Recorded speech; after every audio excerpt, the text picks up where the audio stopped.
চট্টগ্রাম ৮ আসন থেকে নির্বাচিত মাননীয় সদস্য জনাব এরশাদুল্লাহ। ধন্যবাদ।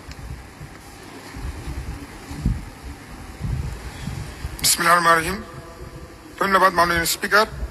আমি ধন্যবাদ জানাচ্ছি আমাদের মাননীয় প্রধানমন্ত্রীকে যে আমাকে নমিনেশন দেওয়ার জন্য এবং আমাকে এই সংসদে আমাকে কিছু কথা বলার জন্য।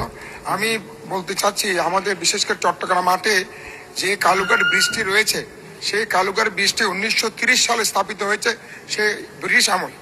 এই ব্রিজটি গত সাবেক প্রধান উপদেষ্টা ভিত্তি স্থাপন করেন 14 মে 2025 সাল।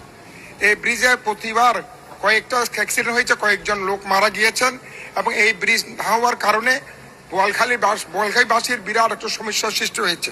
সুতরাং এই ব্রিজটি অতি সত্বর চালু করা অত্যন্ত জরুরি এবং জনগণের যে ওই পাড়ের লোকজন, বিশেষ করে কর্ণফুলী নদীর ওই পাড়ের লোকজন এই ব্রিজ না হওয়ার কারণে তারা বিরাট সমস্যার সম্মুখীন হচ্ছেন। সুতরাং আমি আশা করব বিশেষ করে দক্ষিণাঞ্চলের মানুষ এই বৃষ্টি হলে উপকৃত হবে। সাথে সাথে রেল সেতু, যেহেতু রেল সেতু এবং সড়ক সেতু, এই রেল সেতু যেহেতু কক্সবাজার পর্যন্ত এটা কিন্তু স্থানান্তর হয়েছে, সুতরাং এই ব্রিজ না হওয়ার কারণে অনেক সময় রেল আসার যাওয়ার জন্য 1 ঘন্টা 2 ঘন্টা বসে থাকতে হয়। সুতরাং এই সময় ক্ষেপণ এবং বিভিন্ন সমস্যা আমরা জড়িত। আমি মনে করি অতি সত্বর মাননীয় রেলমন্ত্রী এটার ব্যাপারে পদক্ষেপ নেবেন।